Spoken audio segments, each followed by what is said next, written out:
The year is 1983, a time etched in history, a year that stood on the precipice of unimaginable catastrophe. The world held its breath, teetering on the edge of nuclear annihilation. The world is a chessboard, a global arena where ideologies clashed and nations maneuvered for dominance. Every move was calculated, every alliance scrutinized, and two superpowers, United States and Soviet Union, are locked in a silent, deadly game. Their influence stretched across continents, their power casting long shadows over the fate of humanity. The stakes were nothing less than the survival of civilization. This was the Cold War, a time of simmering tension, not open battle. A war fought in the shadows, with espionage, propaganda, and proxy conflicts. The threat of nuclear war loomed large, a constant specter haunting the dreams of millions. Nuclear weapons, thousands of them, were pointed at cities, at homes, at us. Each warhead possessed the destructive power to obliterate entire metropolises, to extinguish countless lives in an instant.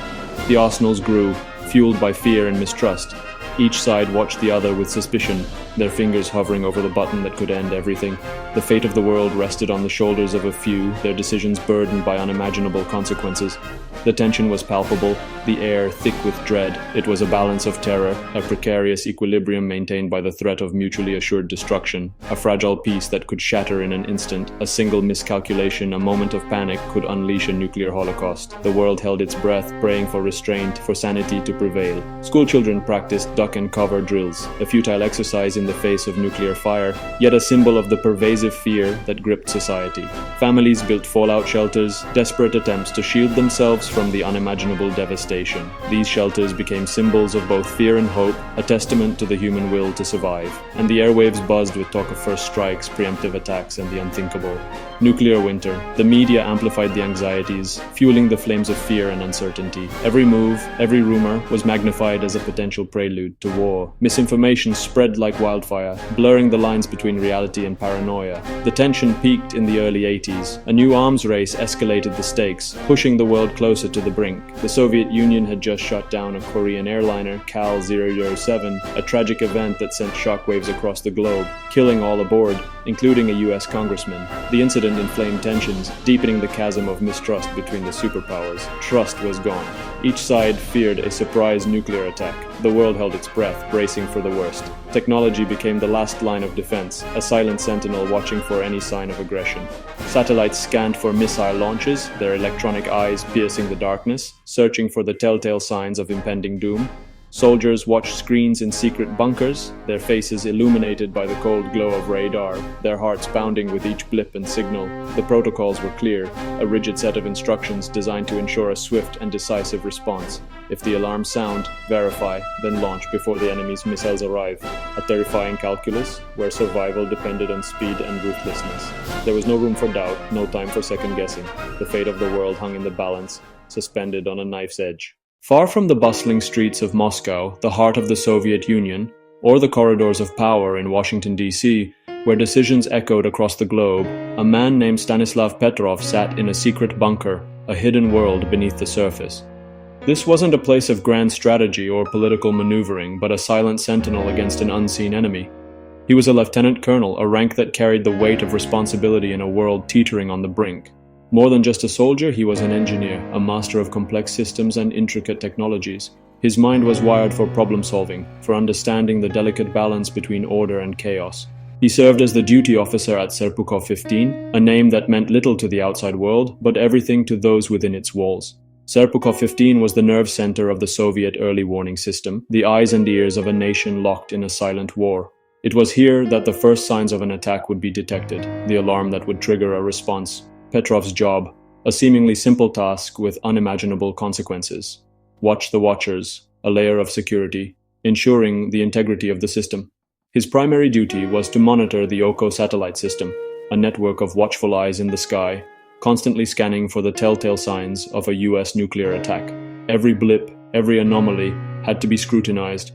He knew the protocols by heart, each step meticulously laid out, each decision point carefully considered.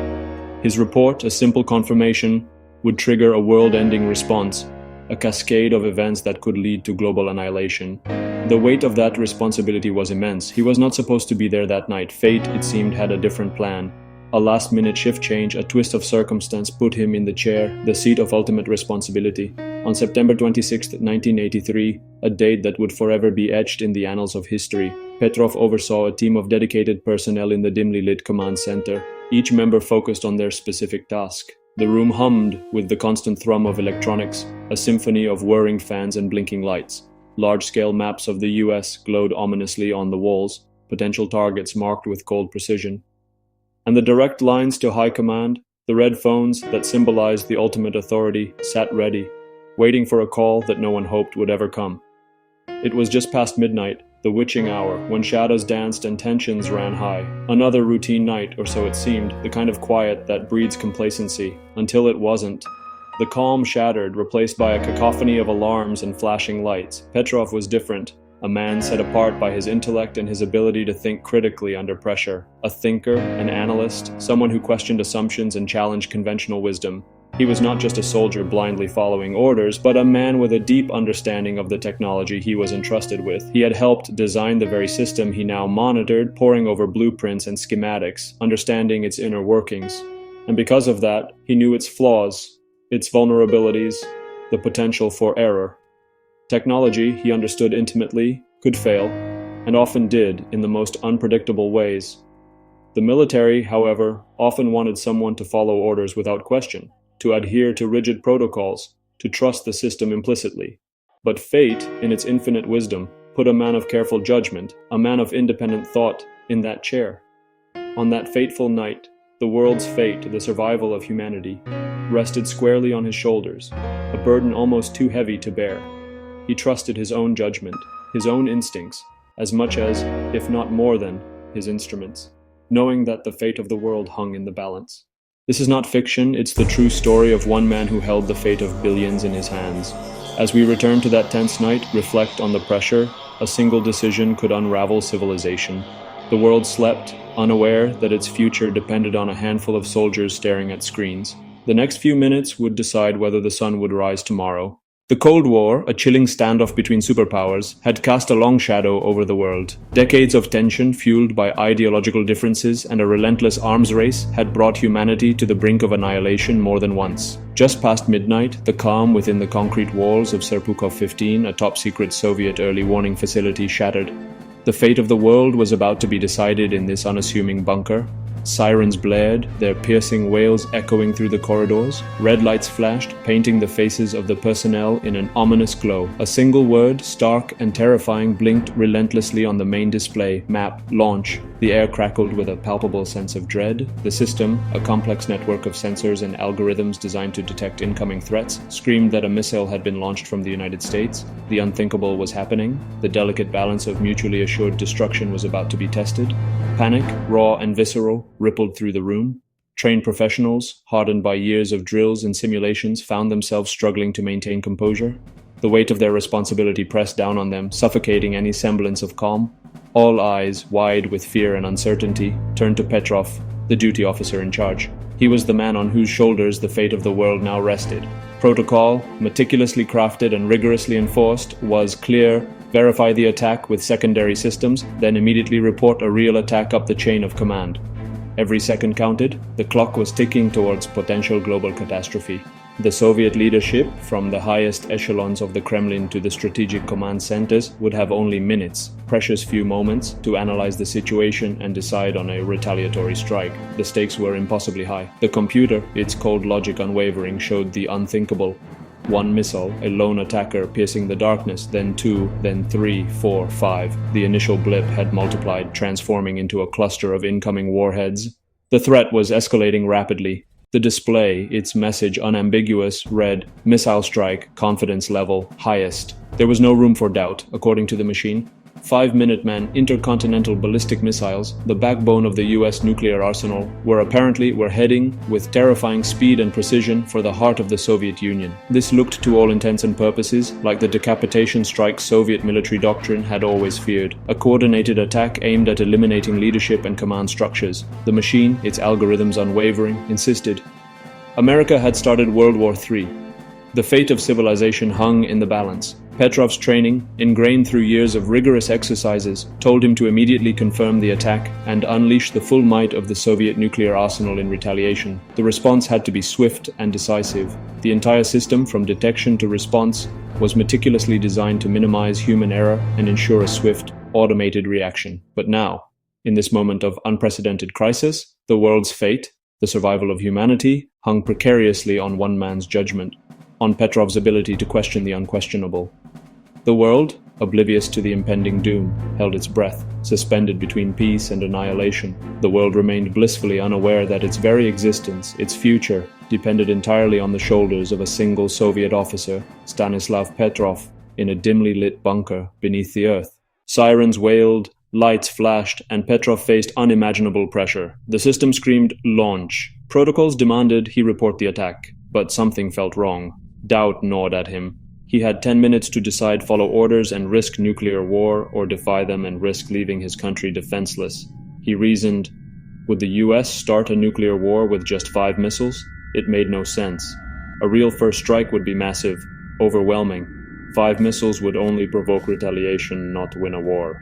Petrov also knew the Oko satellite system was new and unproven. He checked with ground-based radar. Nothing. No corroborating signs of attack.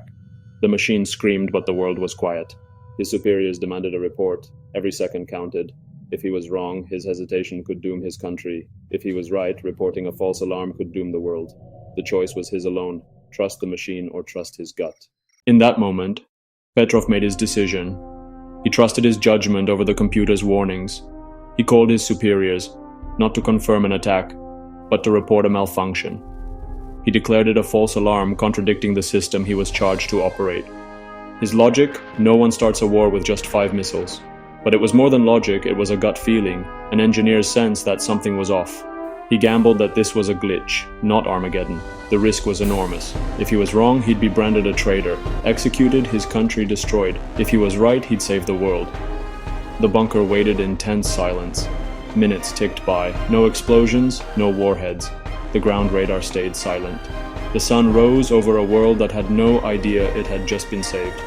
Petrov was right. It was a false alarm. The Oko satellites had mistaken sunlight on clouds for missile launches. His intuition had saved humanity. As dawn broke, relief swept the bunker. The world had not ended. There were no celebrations, no medals. Petrov's actions were classified. The Soviet Union couldn't admit its system was flawed. Petrov was interrogated, praised by some, reprimanded by others for not following protocol. The cause: a rare alignment of sunlight and clouds fooled the satellites. Petrov's understanding of the system's flaws had made the difference. The incident was buried. He was reassigned, then retired in obscurity. For years, no one outside a small circle knew what he had done. The man who prevented World War III became a forgotten veteran. He lived quietly, haunted by the memory of the night the world almost ended.